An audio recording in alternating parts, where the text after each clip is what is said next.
Hello and welcome to another edition of Workforce Watercooler. My name's Leslie, and joining me as always we have Brian and John.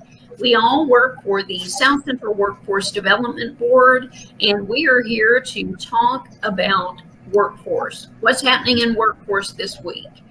And we have a big event that is in the making, and it is our Workforce Summit. This is the fourth year for our Workforce Summit, but we have some changes, and I think they're pretty exciting. I'm pumped. It's John? A big event. We had to slice it four ways this year. So, do you care to expound upon me? Anybody? Yeah. I don't want to talk too much. Okay, well, sure. I mean, and do you want to pull that slide up, Leslie? Yes. There you go.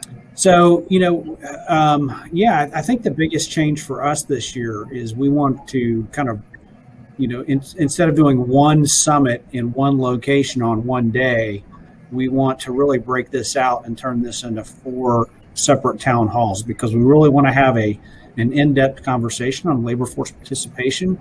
As we've talked about in this forum recently, that's the number one issue facing our workforce region right now. Really, it's a national issue, poor labor force participation. So we really want to go kind of have four town halls and really get in and have four really in-depth conversations on what's driving our low labor force participation rates in this region, and more importantly, what can we do about it? What are the things that are within our control to do something about? Let's identify those things, talk about those things, and walk away from each one of these town halls with some actionable things that we can do to try to get after this issue.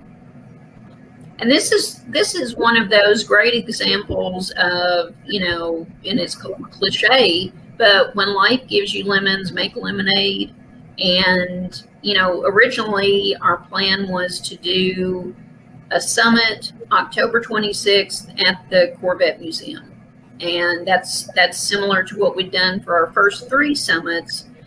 But the reality of getting 150 or 200 people in one big ballroom with COVID going on, that we knew that would be highly unlikely. So when we started thinking about how can we do a summit, because we need, I guess, as much interaction as possible. We don't just want to do recordings and put those out. This came about after a lot of discussion. I mean, this was sort of hard to figure out, but I think the way it's wound up is going to be a bigger benefit than what we had originally planned.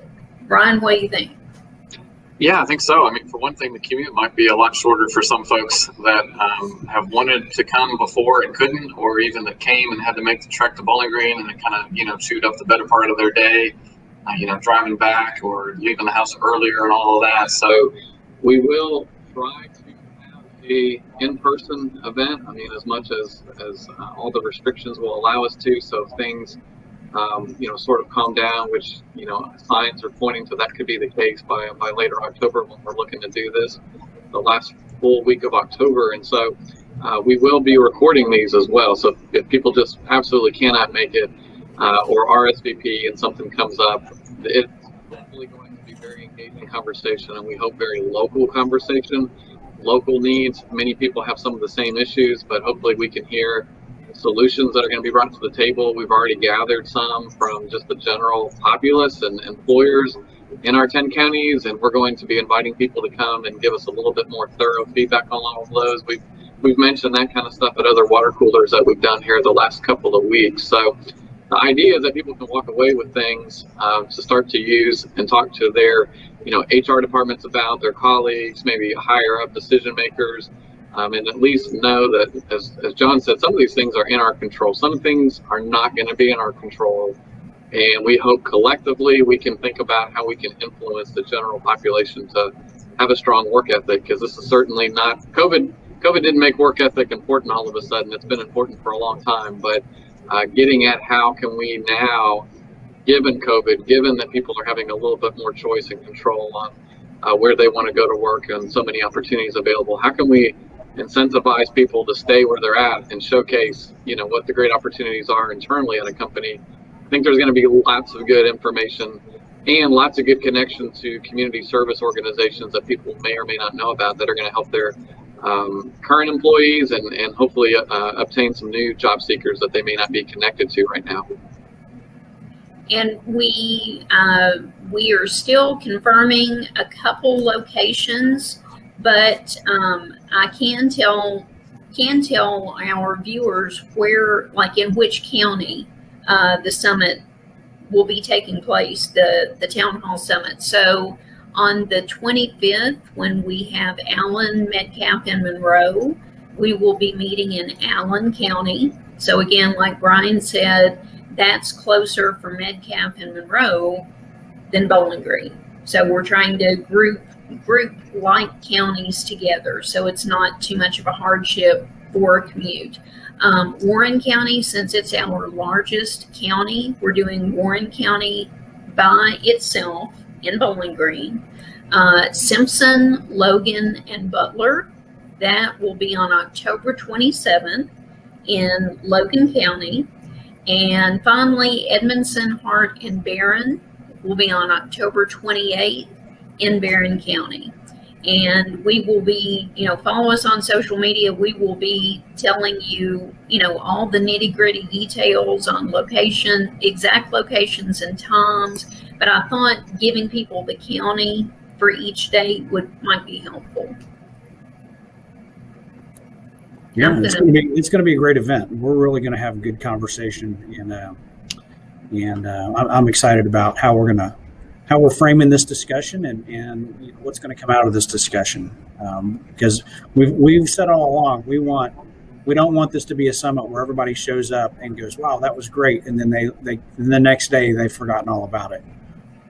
We can't do that. We can't afford to do that with this subject. So we're going to try to make this an actionable event that we can all take away and do something with. Right. And one other thing I do want to highlight, with these different locations that we're having, we still will have limits as far as number of attendees, because we want to remain in compliance with the state's recommendations. I'm assuming that everyone will have to wear masks. We are taking all of that very seriously.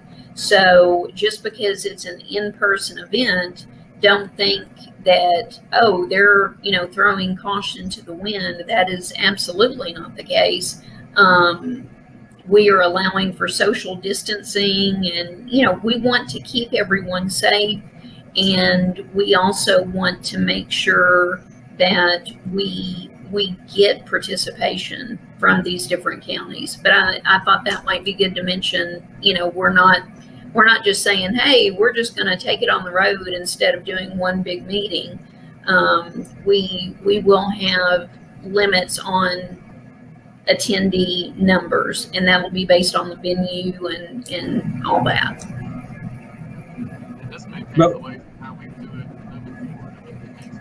I can barely hear you, Brian. Can you hear him, John?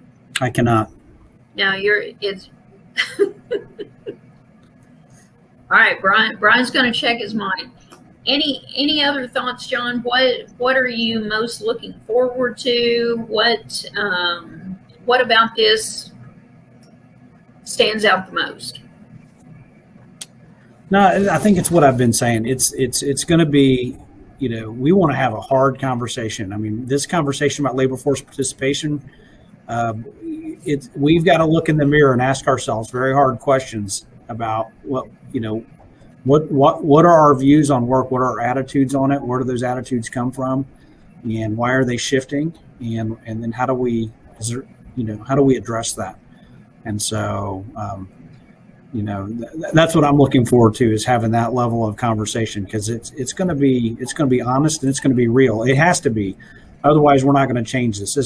There's not just one thing causing this, and we just can't point to one thing and say, well, that's to blame, and if we fix that one thing, all of our labor force participation woes will be gone. That's really not the case. There's some deep rooted things going on that we've got to address. Right. And I've been to different workshops or events where it was a lot of feel good fluff, and that, we're not going to be doing that. I mean, No. we will, we will have very productive, real, and maybe some uncomfortable conversations, but we've got to address the fact that 80,000 people in our region are not working. That's right. And why? And strip it away. Why? And figure out why. Can you guys hear me okay now? Barely. Just barely. Have to talk louder. Can you hear the words that are coming out of my mouth? Yeah. Yeah. Okay. What I was going to say is, I kind of think of this as being sort of like being a better parent, right? Like it's something that might be on your mind, but if you could just dedicate some more time, maybe you're reading books, or maybe you go to a seminar, maybe you go, do some kind of retreat. It's a topic like that where you do it every day, but sometimes you may overlook some things, or you need somebody else to say a hack or a trick or something that helps them get by or be better. We're hoping that that's something that we can offer to employers too, like a aha that they can start to use the next day, and a bunch of those. That's a good analogy. I like that. Very good. Parent of the year. So Workforce Summit one more time. So we are taking it on the road this year for the Workforce Summit, October 25th through October 28th. Counties grouped together. More details will be coming soon, so make sure you follow us on social media. We are working diligently behind the scenes to get lots of input from employers, community service organizations, to really get some great material that we can then specify for the counties we're working with. But any parting words? Not for me. I think we're good. It's been a good water cooler. See you at the summit, everybody. All right, that's good. Yeah, so we will see you at the summit. Again, more details coming soon, and thank you so much for joining us. Leave comments.